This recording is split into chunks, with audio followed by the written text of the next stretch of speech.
this is effectively a kind of political suicide, if you would, for the Democrats. They have gotten completely trumped on this one. Again, these crime statistics, they're not the kind of statistics that you can even try and like explain. Like, they're just really, really bad. And when you try and explain it, you're immediately on your heels. So some Democrats are trying to change it into, oh, this is somehow a race thing. Of course, right? This is Representative Barbara Lee. Listen to her. But let me just say also, it's not lost on anyone that the cities that he is calling out, first of all, have large numbers of Black and brown people. Secondly, the crime rate is going down in all of these cities. Thirdly, they're all headed by Black mayors. Now, what does that say? What does that picture paint? So we all know who he is. Also, let me just say, here in Oakland, for example, we have a Oakland's another one. Okay, Oakland's another one that's really, really bad. I'm sorry. This isn't about, like, statistics don't lie. Well, maybe sometimes they do. Maybe sometimes these statistics are actually looking even better than they really are. That's what's come out in the last couple of days, because people are like, gosh, you tell us that the murder rate is less, but it really feels pretty scary here because we live here. And these reporters that live there, they're having a hard time selling these lies. Listen to the woman on MSNBC this morning from USA Today, who's a political columnist for USA Today. I used to be an economic columnist over there. She was the political one. She's, typically kind of down the middle, but I'll qualify that by saying she's always on MSNBC, so you know what that means. Here she is, and she's like, look, this is an issue that they really can't defend themselves on. No way. So, Susan Page, you've lived in D.C. for a very long time. I know people suggest sometimes I overstate the insecurity that D.C. residents have felt over the past 30, 40 years. It's far different than Manhattan. And now let me just say it again. In Manhattan, most people there feel very comfortable at night walking 30, 40, 50 blocks. That's never really been the case in Washington. That's not to say it's a hellscape. But certainly, I would guess there are some Washington residents, and I've talked to some Democrats and members of the press, who are taking a wait-and-see approach. If this is done peacefully, if it's done without more in partnership with the D.C. police, they'll be fine. If not, of course, they'll be fighting that bill as it goes through Congress. What have you heard? I think this is one more example of President Trump's skill at taking issue in which there is broad public agreement, like illegal immigration ought to be stopped at the southern border, or the sentiment that men should not participate in women's sports, and now standing against crime. There are very few politicians who want to stand up for crime. That's the kind of I'm going to make the capital city safe. Everybody's for that. And if Democrats say, well, look, it's at a 30-year low last year. It's declined even more this year. This is not the national emergency it portrays it as being. Seems as though they are not taking a tough stance on crime. So I think this has been very tricky for Democrats. And as one result, you see some Democrats, including the leadership of the city, protesting that this federalized takeover of law enforcement in Washington is a bad thing and inappropriate and unnecessary. A lot of Democrats are just going to wait and see because they're concerned about getting kind of caught in a political trap that the president has set for them.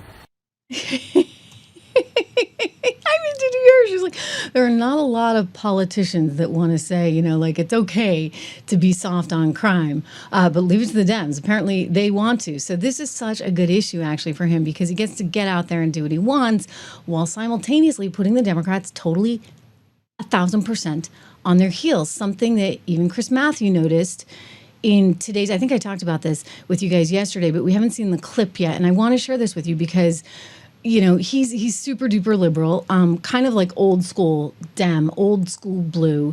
And he's just being a realist there, saying, look, I like DC. I come in the morning. It's quite beautiful, but it's dangerous, right? And you can't get on the side of the issue where you're sitting there saying, no, it's really not dangerous. It's not, this is a race thing or whatever thing, because people know what it's like to live there, for goodness sakes, including the media. So good luck hiding this one. Let's watch Chris. Now, in terms of D.C., I've chosen to live my life here. I love D.C. I think it's a beautiful city. When I go to work, when I do morning yoga, coming in early in the morning, I got to tell you, it's a beautiful city. Jefferson Memorial, the Washington Monument, the Lincoln Memorial. You come up to Washington Mall, it's beautiful. Now, there are some crimes that are evident and are iconic.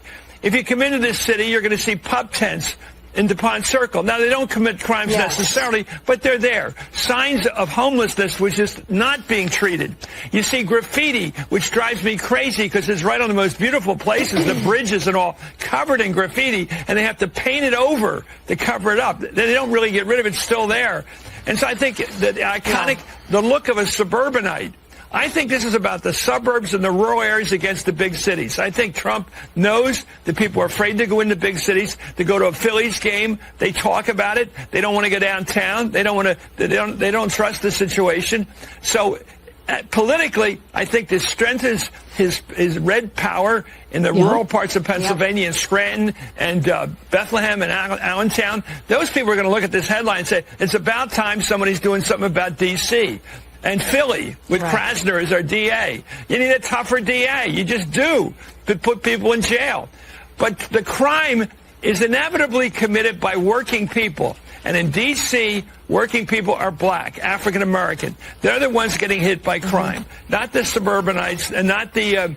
Okay, so that makes sense. I think he misspoke there when he said the crime is getting committed by. No, he means it's committed on. The people that are feeling the results of this, they happen to be Black Americans. And this is why they're coming out and saying, thank goodness somebody's doing something about it, finally. The tourists, and not the people that just look at the city. Trump looks at the city visually like a real estate agent. He wants to beautify the city, like he's doing at the White House with that ridiculous ballroom he's putting in and getting rid of the Rose Garden. That's Trump work. But I think it shows strength. I agree with you. I think this is a strength move against the big cities who are in a difficult situation on crime. And the murder rate, you can't keep saying violent crime is down, but the murder rate's up. To the average person, the murder rate's about life and death. You don't brag about a rising murder rate. And the Democrats are, I agree with you, Mika, they're falling into the trap of defending what's indefensible. It's a trap.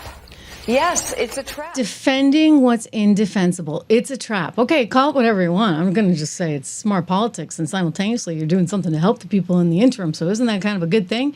Okay, it's a trap. It's a trap because the Democrats are too freaking stupid. Like, they actually think that this is something that you're supposed to resist just because it's Trump. I'm sorry, like, making a city safe is not exactly something that you need to be resisting. We talked about the mayor of D.C. and how she seemed on board as recently as this past weekend, because she said, oh, you know, like, it's one thing to talk about that on the campaign trail. It's another thing in real life. You have to worry about governing, and you do have to make sure people are safe. And so she was welcoming the help. Well, now she's singing kind of a different tune. Let's listen to Mayor Muriel of D.C. It is a step in fascism when the federal government can Bigfoot sovereign states. That's not us. We should be the 51st state. I think that is what he is trying to make it normal, where citizens say the federal government should overtake local policing. But people don't always feel the statistics. Okay, we'll go to that other one in a second. Okay, so now she doesn't like that the federal government is coming in. By the way, they legally are allowed to do so. She hasn't been able to keep the place safe. You can tell me the murder rate's down. I don't think anybody buys it, including the woman I'm going to show you, the CNN reporter, who's pretty lefty, okay? And she's challenging Raskin right here. Take a peek. But people don't always feel the statistics, right? Do you, as someone who works in the District of Columbia, you drive through it all the time, you know a lot of people who live here all the time, do you feel like crime is down in D.C. compared to other more recent years? Well, definitely when you compare it to other periods in the history of Washington, D.C., when there was very serious spikes in crime and it felt really dangerous to go out. But look, I agree, you can't feel safe enough, especially these days. The question is who you trust to promote your security and public safety. Is it the mayor and the council and the people who actually report to people who live there? Or do you trust Donald Trump to do that? Because, his attention span is 32 seconds. And then he's going to be off to talking about the tariffs, or he's going to be off and talking about something in Los Angeles or whatever. I mean, you've got to trust the local officials to do this. And, there's something that's very fraudulent about what's taking place. Oh, I'm sorry, you moron. Like, people have trusted the local politicians for too long. The local politicians, Mayor Muriel. Yeah, she can't get anything done. Okay, she was even asked, did you guys see this one? She was asked about basically, the chain of command, and she didn't know what they were talking about recently. It's like, oh my goodness gracious. Not too much going on upstairs with Mayor Muriel. Let me see if I have this one for you, because I just looked at that and I thought, wow, she's something else, shall we say. I will say this, the everyday person is thrilled that this is all happening. Absolutely, positively thrilled. I mean, listen to this guy right here. You gotta see this guy. I came all the way down Pennsylvania Avenue this morning. So peaceful, yeah. I don't smell no weed, yeah. I don't see no homeless people. I mean, I came all the way through the southeast side, all the way down here. You see now I'm at the White House, jump, man. It's quiet, yeah. It's a shame that it takes somebody to have to sit in your classroom in order for you to be in order, yeah. Because that's what it feels like, yeah. You gotta be babysitted to do your job, yeah. Stuff been out of control for years. It has been out of control for years. That is changing. It's from my shorts feed earlier. But I did want to show you, look, he's really happy. Fox talked to somebody that was really happy. I mean, generally, the sense is from the people on the street, they want it cleaned up some way, somehow, right? And Muriel, she just can't get it done. She doesn't even know what the chain of command is. Take a peek.